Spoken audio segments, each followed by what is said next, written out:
Hello parents, welcome to पंचकोशीय गर्भ संस्कार। गर्भवती माँ जो कुछ पढ़ती है उसका सीधा असर उसके शिशु पर पड़ता है। इसलिए हमने गुणों पर आधारित कहानियों की श्रृंखला शुरू की है। गर्भावस्था में पढ़ने के लिए सबसे महत्वपूर्ण रस है वीर और अद्भुत। वीरता और रोमांचकारी साहित्य जितना अधिक गर्भवती माँ पढ़ेगी उतना अधिक लाभ उसके शिशु को होगा। नाट्यशास्त्र के अनुसार वीर रस का स्थायी भाव भी उत्साह होता है और उसके विभाव होते हैं बल, शक्ति, पराक्रम, प्रभाव और उत्कर्ष। आज की हमारी कहानी भी वीरता, साहस, पराक्रम और अद्भुत रस से ओतप्रोत है। तो चलिए शुरू करते हैं। वीरांगना अवंतीबाई लोधी का जन्म 16 अगस्त 1831 को ग्राम मनकेहड़ी, जिला सिवनी में हुआ था। इनके पिता राव जुझार सिंह वहाँ के जमींदार थे। अवंतीबाई लोधी की शिक्षा दीक्षा मनकेहड़ी गांव में ही हुई।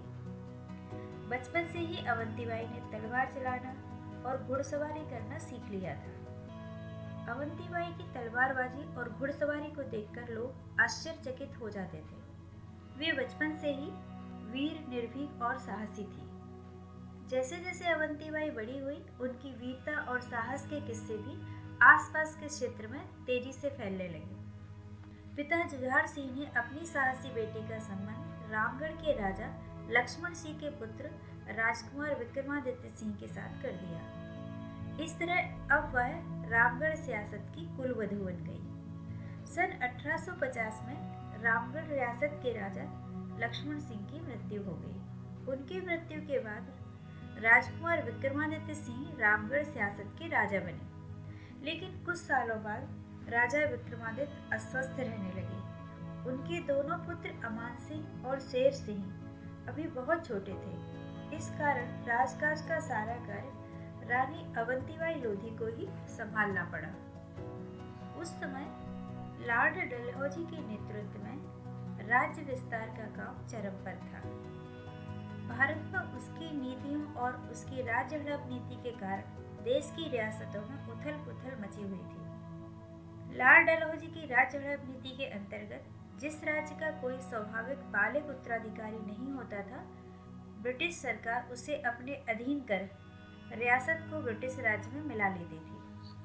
सन 1857 में जब देश में स्वतंत्रता संग्राम छिड़ा तो क्रांतिकारियों का संदेश रामगढ़ भी पहुंचा।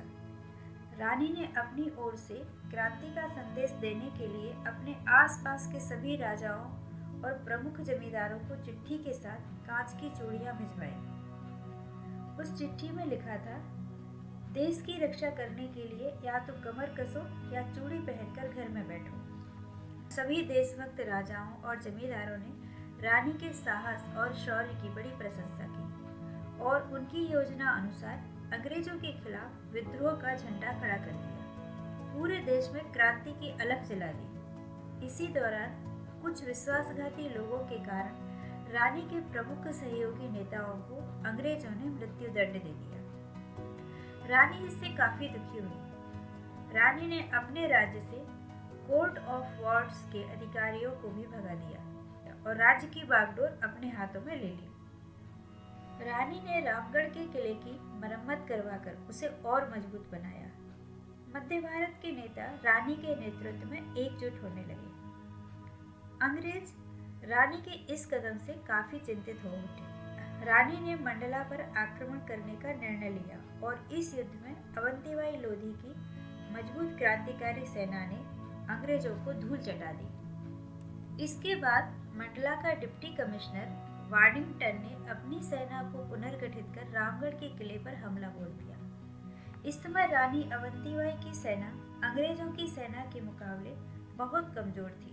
फिर भी वीर सैनिकों ने साहसी वीरांगना अवंतीबाई लोधी के नेतृत्व में अंग्रेजी सेना का जमकर मुकाबला किया। लेकिन ब्रिटिश सेना का संख्या बल एवं युद्ध सामग्री कई गुना अधिक थी रानी की सेना के मुकाबले। अतः स्थिति को भांपते हुए रानी ने किले के बाहर निकलकर देवहारगढ़ की पहाड़ियों की ओर प्रस्थान किया। रानी के रामगढ़ छोड़ देने के बाद अंग्रेजी सेना ने रामगढ़ के किले को पूरी तरह ध्वस्त कर दिया और लूटपूट मचा दी। इसके बाद अंग्रेजी सेना रानी का पता लगाती हुई देवहारगढ़ की पहाड़ियों के निकट पहुंची। अंग्रेजों ने रानी के पास आत्मसमर्पण का संदेश भिजवाया, लेकिन रानी ने संदेश को अस्वीकार करते हुए संदेश भिजवाया कि लड़ते लड़ते भले ही मरना पड़े, लेकिन अंग्रेजों के सामने नहीं झुकूंगी। इसके बाद वाडिंगटन ने चारों तरफ से रानी की सेना पर धावा बोल दिया। कई दिनों तक रानी की सेना और अंग्रेजी सेना में युद्ध चलता रहा। इस युद्ध में रानी की सेना के कई सैनिक शहीद हुए और रानी के बाएं हाथ में गोली लगी और बंदूक छूटकर गिर गई। अपने आप को चारों ओर से घिरता देख वीरांगना अवंतीबाई लोधी ने रानी दुर्गावती का अनुकरण करते हुए अपने अंगरक्षक से तलवार छीनकर स्वयं तलवार भोंककर देश के लिए अपना बलिदान दे दिया और इतिहास में उनका नाम वीरता और देशभक्ति के लिए सदा के लिए अमर हो गया। यदि आप हमारे व्हाट्सएप ग्रुप से जुड़ना चाहते हैं तो इसकी लिंक डिस्क्रिप्शन बॉक्स में दे दी है। आज की कहानी आपको अच्छी लगी हो तो प्लीज़ कमेंट कर हमें ज़रूर बताएं, और यदि आप आज ही हमारे चैनल पर आए हैं तो चैनल को सब्सक्राइब कर लीजिए, साथ ही बेल आइकन को हिट कर लीजिए ताकि आने वाली वीडियो की नोटिफिकेशन आपको समय पर मिल सके। Thank you for watching.